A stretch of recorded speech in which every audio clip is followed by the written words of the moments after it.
You're listening to Climate Champions, a podcast from the Architects Journal. I'm Hattie Hartman, Sustainability Editor at the Architects Journal. Welcome to Climate Champions, where we offer inspiration and share essential knowledge about design in an era of climate emergency. With my co-host, George Morgan, we're speaking to changemakers and innovators who are transforming architecture as we know it by designing in ways that respect planetary boundaries. And I'm Hattie's co-host, George Morgan, Director of 1.5 Architecture.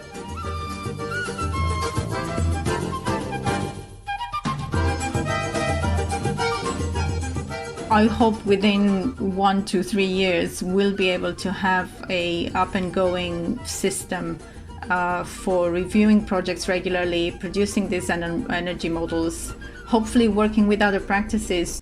So collaborating with others, I think, will be key to get this going. And there is such a big push at the moment to get a better grip on this that I think people are so interested to work and share ideas.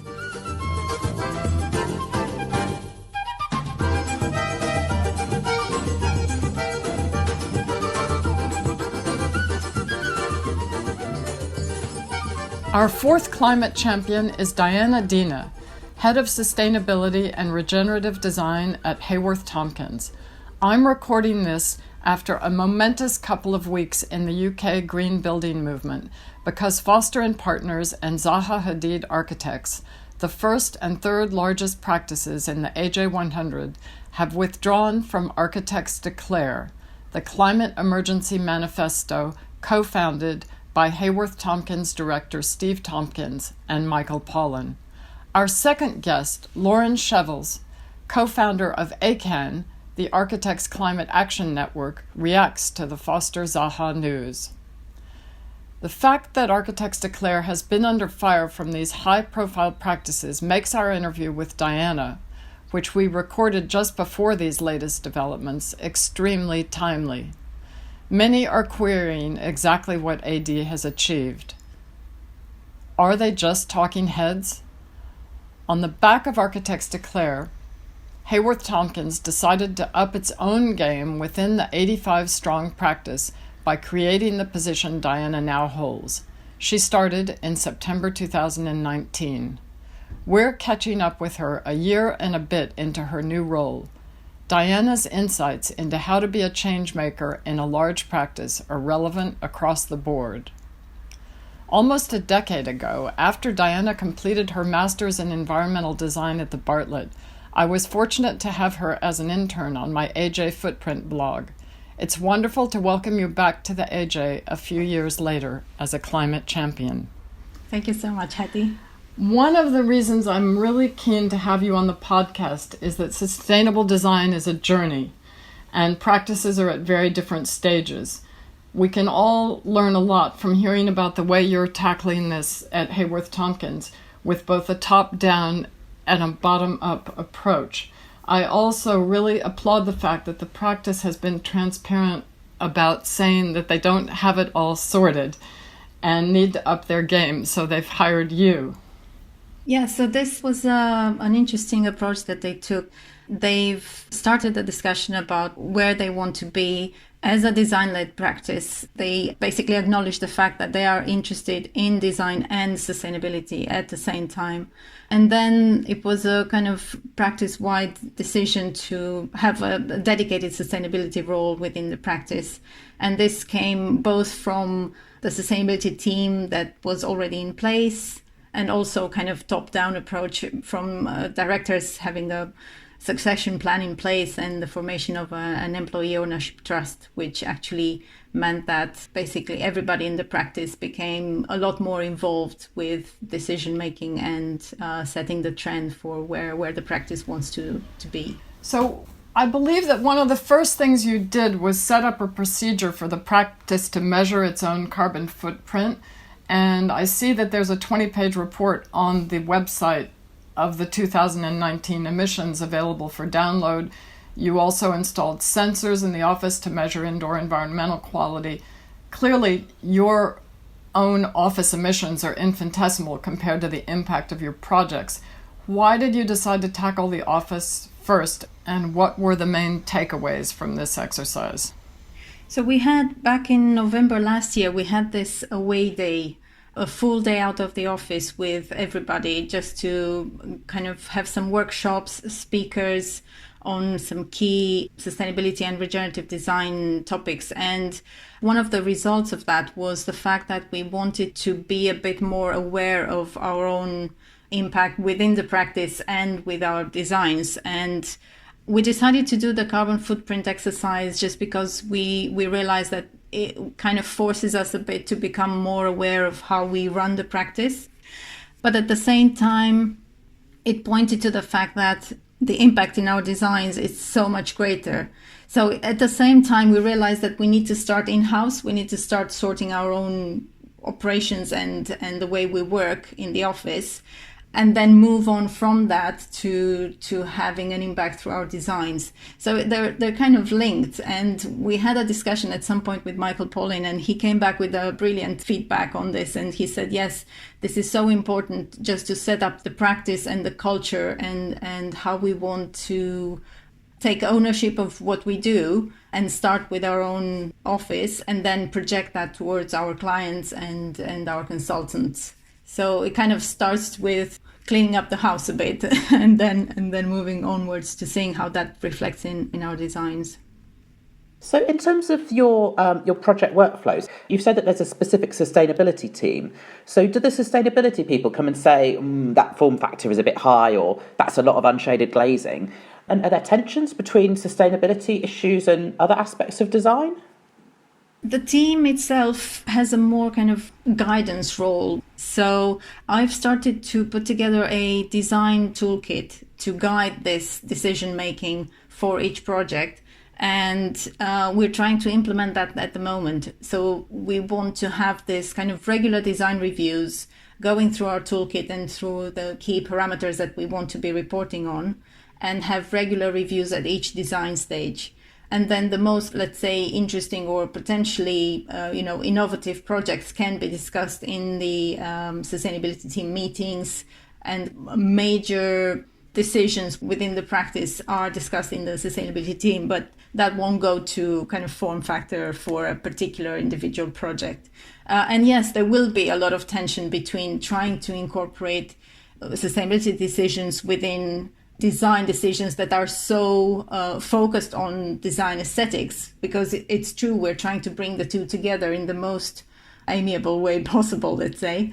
And this will always be a discussion. And the fact that we're trying to upskill our project architects and part ones, part twos in-house, that will basically help us in the long run to get this sustainability thinking going, so that at some point people can make their decisions based on both design and regenerative principles, without having necessarily have to go to a feedback from somewhere else, an external consultant or myself or someone else. And so with clients, how does it go in terms of Haworth Tompkins is a practice that people might want to hire for lots of reasons apart from sustainability.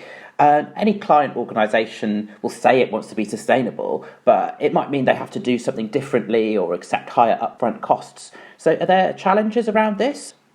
Yeah, so in this area, we found that there are clients who approach us because they know that we have this keen interest in sustainability. There are other clients who have their own targets that they want to achieve and need guidance and help on that. And we found that having an initial sustainability workshop at the kickoff of the project is really important, to just discuss what can be done and how we can help them achieve their own carbon commitments, for instance. And if there aren't any specific requirements that they have, just bringing that discussion to the front and having that initial conversation, especially since we might be the only ones involved in the beginning of a project. Other consultants might not be involved at the very start. It's really important to get that discussion going rather than wait until, stage 2, 3, 4, where you have an M&E consultant or structural engineers on board or so on. So starting from stages 0, 1 and having that discussion, we found that is really, really helpful. Well, I mean, I'm sure everything is different due to the pandemic, and I don't know how that's affected your workload, but it sounds like a huge amount of projects in a practice as large as Haworth Tompkins to try to keep tabs on. Yes, but I found that once I have the initial discussion with the team on a project, and they basically understand what are the key elements that we want to be chasing on a project, it's fine for them to chase those then with the consultants and the client. That's why I was talking about the autonomy in design decisions and making sure that the architects are, up to speed, skilled up, acquiring that kind of ownership. So I'm providing support to the project architect and their team, but then from then on, it's up to them to move that forward and keep that going throughout the design stage. Mm-hmm. So it's ownership and confidence, I guess. Yes, yeah. Both going together. So they need to be confident that they know what they need to be asking or looking for. And then it's very important to just have those discussions with the consultants. And this idea of multidisciplinary approach on every project is really key. And everybody pushes in the same direction is really important. This really came out in our first episode with Maria Smith, the importance of everybody pushing in the same direction. I would like to point our listeners to the climate tab on the Haworth Tompkins website, where you have a lot of links to useful resources, as well as a list of the measures that the practice has taken as a signatory of Architects Declare. I see that you're using the RIBA 2030 Challenge and the LETI Climate Emergency Design Guide to inform your work on new projects. How are you getting on with whole life carbon assessments? So whole life carbon is basically bringing together the embodied and the operational carbon. And for embodied carbon, we've started to use some free tools in-house and then rely a lot on discussions with structural engineers to provide analysis on their design work as well. While on the operational side, we've done some training to use PHPP, which is the Passive House Planning Package, which is a very good tool to use even if you're not designing necessarily a passive house. It produces an accurate model for energy use on residential buildings especially. And then we are trying to push as much as we can to have, for instance, TM54 analysis from our MEP consultants on non-residential projects. Again, TM54 and PHPP are the two operational tools that are recommended by the RIBA Sustainable Outcomes Guide. And we're trying to promote these on the operational side as much as possible. And then, as well as information from structural engineers, for embodied energy, I understand that you're using Hawkins-Brown's tool for getting embodied carbon information out of Revit. So how are you finding that? It's worked really well, and we have several people very involved with that and interested to do research on that. So they're using that in-house, doing comparative analysis on various facade build-ups. So that was a very good piece of software that we used to have very quick analysis that we can do ourselves rather than go out to a consultant. So it's fast, it's easy to use. So yeah, we'd recommend it. And the actual standards, the targets in LETI or RIBA's guidance for embodied carbon, do you think that they go far enough? Do you think in a climate emergency it's okay to be using concrete above ground for anything, even if there's some offsetting? Because a lot of the previous projects from Haworth Tompkins use a lot of brick. Do you think that we'll need to use less in future? I think it needs the type of material and structure needs a balanced approach. So the decision on that needs to have a balanced approach. There are instances when going with a timber structure is the best solution for that particular project. There are instances where if that is not a feasible solution, then trying to decarbonize as much as possible reinforced concrete structure is probably the best approach. So it needs to have a balanced view on what the project needs and can achieve. and obviously pushing for the targets that we're aiming for, because the RIBA 2030 and LETI have the same targets, almost the same, especially when it comes to operational energy. It's very similar when it comes to embodied carbon. They're all pushing for reducing embodied carbon as much as possible. And as we've seen from the LETI guidance, it looks like the way to achieve those targets would be a low energy timber structure, probably, if we can, and or combined with reusing materials, trying to think about circularity and adaptability and ease of disassembly, trying to develop this thinking about creating a building that will be a kit of parts at the end of the building's life. Can we disassemble that and use those materials in a new building? So trying to implement this thinking about reusing and recycling materials or upcycling materials as well in our projects is something that's not currently a mainstream approach. And it's something that needs a bit more thinking, I think. That leads very well into my next question, which has to do with retrofit, because I know the practice has done a lot of retrofit projects. In your excellent talk at the recent RIBA Smart Practice Conference, which I would highly recommend to our listeners if you want to hear more about Diana's work, you mentioned that you're now undertaking demolition audits. How are you getting on with that, and what challenges have you encountered?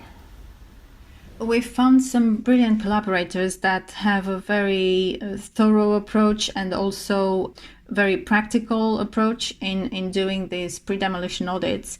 And it's helped us a lot to have a think about what are the useful materials that we can feasibly reuse on projects where there is any kind of partial demolition.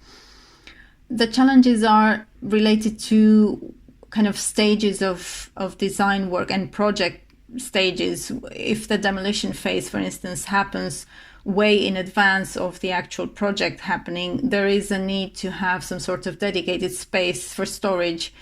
So that is a thing that needs to be discussed with the client from the start. And having that approach requires the client to have a bit of commitment in terms of, yes, we wanted to be doing this. There's another discussion to be had also with contractors, because some demolition contractors will be able to store some materials on their premises and then use them later when the main project starts. So it's kind of a work in progress trying to do this in the right way. But definitely the fact that we've been starting to do the audits and using them on projects regularly is a good start, I think. So it's an extra cost for the client, presumably, to do this. The audit, yes, but it's probably in line with various other surveys they would need to do in the initial phases of design anyway. I don't think it's a cost. No. I want to ask you about post-occupancy for a moment. I know that you've gone back to revisit the Everyman Theatre in Liverpool, where you have an extremely engaged and proactive client. What have you learned in revisiting the Everyman? We've wanted to use the Everyman as a case study for our post-occupancy evaluation studies that we want to carry out on several of our projects. And we've started to set up a reporting template for this based on the RIBA POE primer that we want then to use on all of our projects. Unfortunately, we've started the work on that in January, just before the lockdown, and we have some data. We've done a building user survey, and we've had the results back from Arup on that, and they look really encouraging. So what we want to do now is to put together this report for Everyman and use that as a template for future POE projects that we'll do in the practice. It helped us to start the thinking about how much time we would need to spend on this type of analysis, and realize the fact that we want to be doing this in-house regularly and just basically trying to figure out timescales and kind of stuff just to get our heads around what this would mean. Right. Well, the practice is well known for its work on performance spaces and theaters. Do you have to adapt the approach if you do it on another building type? What do you have to do?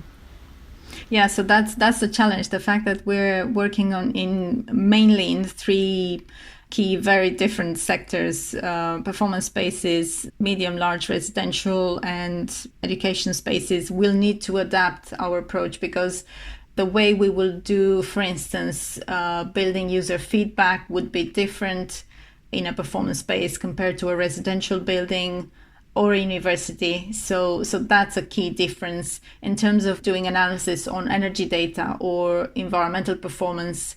So for instance, for Everyman, we had to install environmental sensors in key parts of the building. We would probably be able to do the same in a university building. It might be different for residential projects. So it's a bit kind of trying to see how we can adapt this to suit the specific sector. Diana, this is a tough question. I know you've been there just over a year in pushing this agenda forward, structuring this approach, putting all these processes in place. How long do you think it takes to reap the benefits? I mean, are we looking at 3 years, 5 years, 8 years to get this all kind of up and running and people skilled up? And do you have a timeline? I don't think we can afford 8 years, for instance, or 5. I really don't think we can afford that. I hope within 1 to 3 years, we'll be able to have a up and going system for reviewing projects regularly, producing these energy models, hopefully working with other practices to improve the way we do this, because obviously there's ways to improve things, and there's people come up with new ideas of how to make things a bit more efficient. So collaborating with others, I think, will be key to get this going. And there is such a big push at the moment to get a better grip on this, that I think people are so interested to work and share ideas that we must be able to do this within a shorter time frame, because we just don't have the time, to be fair. I want to ask you now about regenerative design. There's a lot of talk about regenerative design, and I know that Michael Pollan prefers this term to sustainable design. It feels a bit like the new buzzword, and it's even part of your job title, but it seems so far from mainstream practice at the moment. And I wanted to ask you, what are the main pathways forward in regenerative design that you think can begin to make an impact within the next decade, say? Yes, so the move from sustainability to regenerative design is really something we are keen to do and trying to promote as much as possible, trying to move from sustainability that says, okay, let's minimize the negative impact that we have through our designs, towards regenerative, where we try and produce some sort of positive contribution to the environment. And this is based on Kate Raworth's work about donut economics and how we're trying not to stay within the ecological ceiling of what the planet can provide for us. It is a goal, and it's to do with basically assessing on each project what can be done to produce a positive impact, which are the areas where we can produce something more and give back more. So it's a goal, and this is something that comes very close in line with the Living Building Challenge approach that we would like to embrace a bit more, trying to have a holistic view of how we design, and then think about how we provide something back for the environment and the society as a whole. So it's a challenge for architects, I think, in the next 10 years to try and see how we can push this forward a bit. On the circular economy side, there's quite a bit of high-level guidance and policy about the circular economy, but on a real project, it can be quite hard to get more reused materials into buildings beyond a few kind of reclaimed bricks or maybe some timber. How do we improve this? There are lots of discussions about trying to reuse structural members, whether those are made of timber or steel or various other bits, because we know that the majority of embodied carbon in a building will be in the building structure. And actually, the majority of the embodied carbon within the building structure will be in the floors. And this comes from various analyses that Bureau Happold or Whitby would have done. And it's really key, once we understand that, to try and see if there are ways to promote a bit more the idea of reusing structural elements, which is not something that's currently being done frequently. And then embedding this idea of building as a kit of parts, as building as material banks, which is, again, it's a BRE study, for instance, that was done on this, looking at the importance of disassembly and reuse of material parts, and actually thinking of a building made of layers that can be easily taken apart and reused elsewhere. So I think, again, it's a systemic change and a major change in the way we think and design that needs to take place for this to happen. So that might mean things like steels with more bolted connections so that it can be disassembled easier, or maybe using lime mortar instead of cement mortar with bricks so that you can reuse the bricks. Yes, yeah, all of the above. And we found that there's a very good tool that was developed by ACAN and Sheffield University called Regenerate.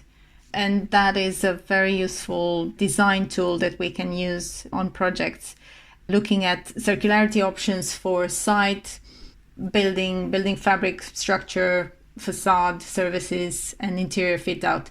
And going through all of this, it kind of raises questions and prompts about things that can be done for increasing the circularity on a project. So at what stage is the ideal moment to be thinking about this? Probably 2 to 3. Mm-hmm. Just because it will raise questions about the services that are being used, the structure and the way that comes together or can be taken apart. So probably stages 2 to 3, it's the best moment to do it.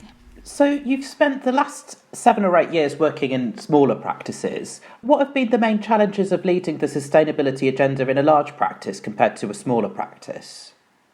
All of it is to do with engaging people, I think. So I remember a few years back when I was doing a lot of site work, actually on small residential buildings in London, a friend was asking, what's the majority of my work? What's the main part of my work? And I said 80% of what I do is dealing with people, basically. And I was thinking about clients and site work and contractors and subconsultants and all that, which seemed to be taking so much time.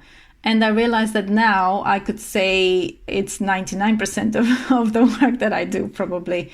It's again, dealing with people, making sure that they understand why is this important, and they do. And then they feel engaged, and they do, in various proportions. And then all of this discussion about trying to marry the idea of regenerative design and good design work aesthetically is something that we need to push more and more. And the fact, for instance, that we had a Sterling Award last year, which was for a design-led project with great sustainability credentials, I think that gave the entire industry an example of where things are heading. And that's an example for us as well of what we need to be doing. Well, that's a great place to end, because that was exactly the next question I was going to ask you about, because as you know, this preconception that good design and sustainability do not go hand in hand still plagues us, and it's a cause I've been championing at the AJ for years, and it's really great to see a practice like Haworth Tompkins get to grips with this agenda. So thank you very much, Diana. Thank you.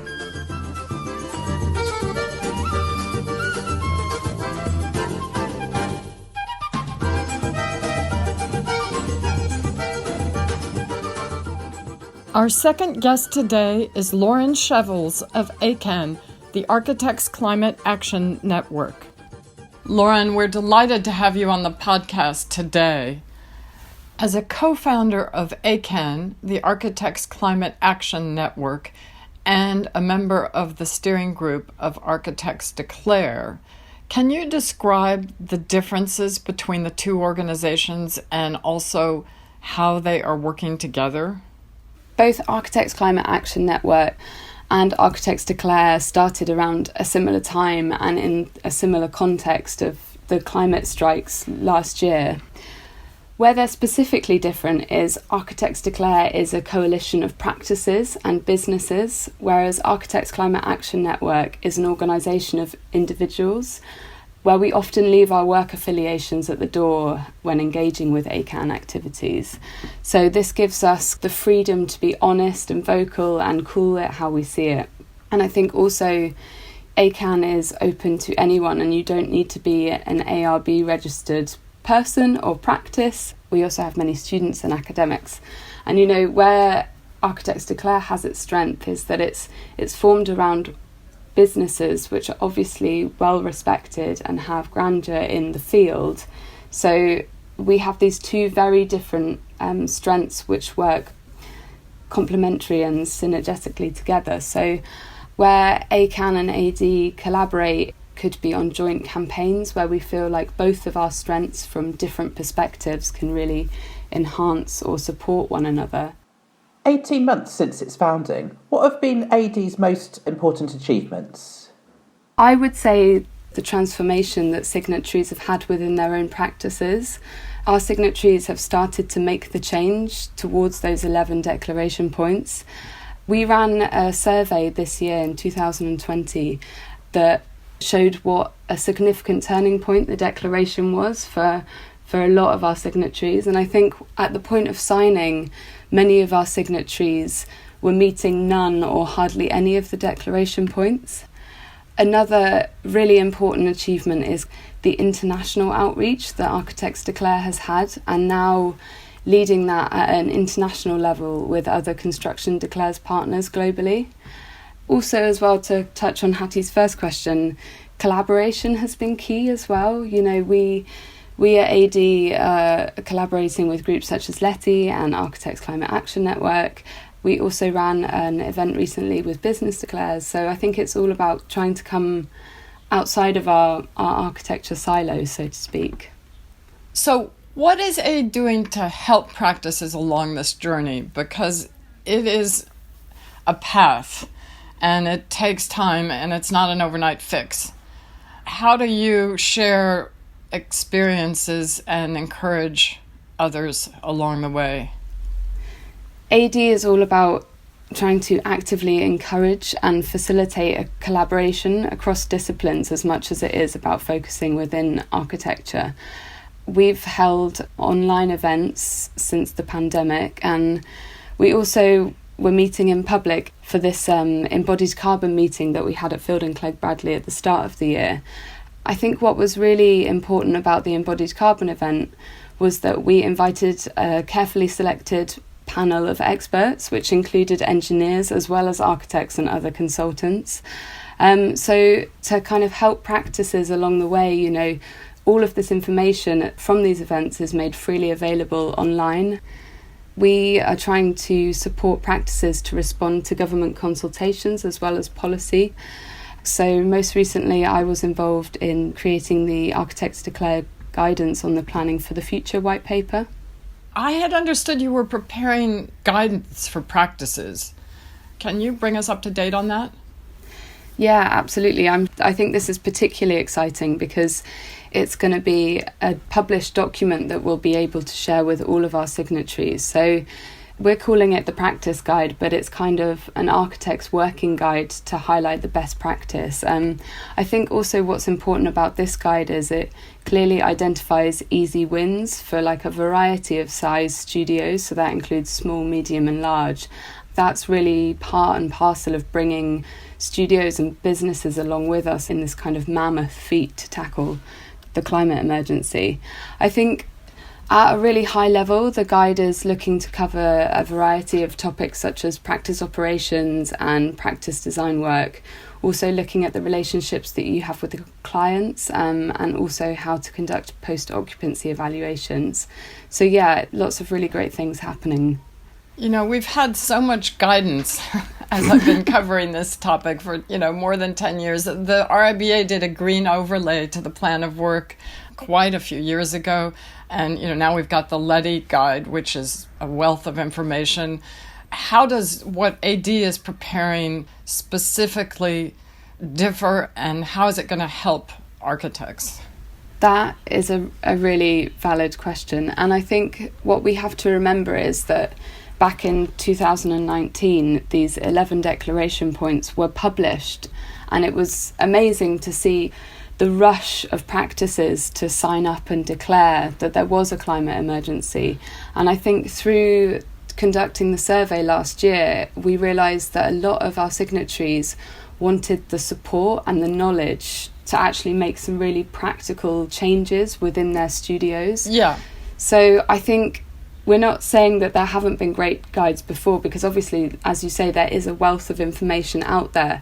I think what we're trying to do is looking specifically at how we can deliver those 11 declaration points to businesses. And I also think that AD has been really far-reaching across the UK in terms of challenging practices who might not necessarily have signed up, and now they're looking at ways to make their practice more sustainable. So Architects Declare recently had a run-in with Patrick Schumacher from ZHA Hadid Architects over whether unfettered growth should be limited to confront the climate emergency. Why did Architects Declare decide to take a stand on this? That is a good question. AD was founded to create a paradigm shift towards regenerative design, and in signing the declaration, every signatory has publicly committed towards that shift. That means meeting society's needs for architecture without breaching planetary boundaries. And Architects Declare has said before, and we maintain a consistent policy of not calling out our signatories for projects that are falling short.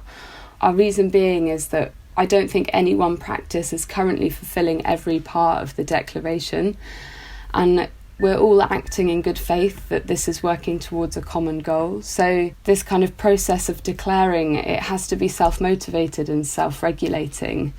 But if, however, a signatory publicly expresses a view that is blatantly at odds with the spirit of the declaration, I think that, that's undermining its credibility, and that's why we felt compelled to speak out on that specific issue.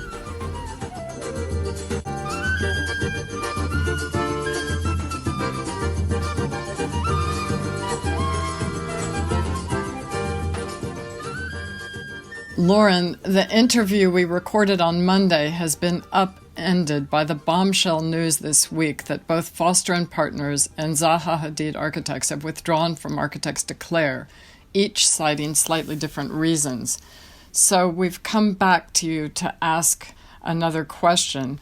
In my view, this is a complete distraction that undermines the urgency of positive change, which is what the AD movement is all about.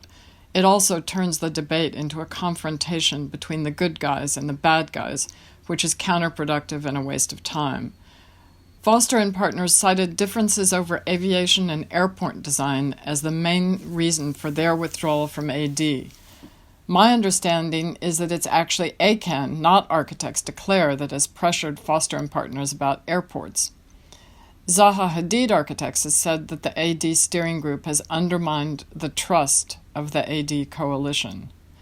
You are the ACAN representative on the AD steering group. Can you clarify where both AD and ACAN stand on these withdrawals?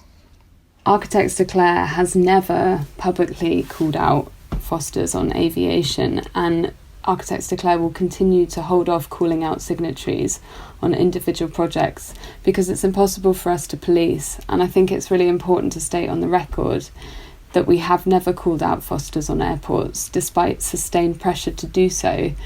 And then we have our response to Patrick Schumacher's comments that were published in the AJ just last week on unfettered economic growth and the new technologies that may be able to save us from climate catastrophe. And I think, we decided to speak out on that because it was so at odds with the Architects' Declaration. And Architects Declare isn't a protest movement, it's a collaborative support network made up of industry professionals and businesses, and that is the bottom line. We're very much in kind of the eye of the storm right now, and we don't really know what the real outcomes of this week's events will be. But I think the steering group of Architects Declare is really disappointed, it's always disappointing to have people walk away from such a collective and such a positive initiative. Thank you very much, Lauren.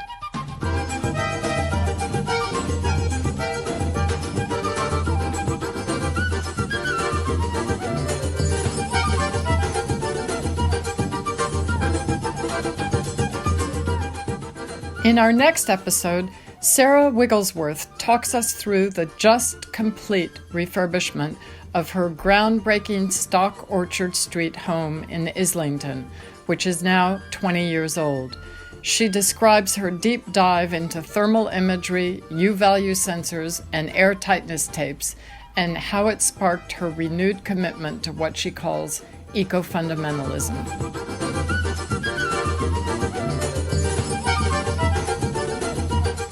You can find out more on the Climate Champions webpage at architectsjournal.co.uk, where you can also send comments and subscribe. Thanks for listening.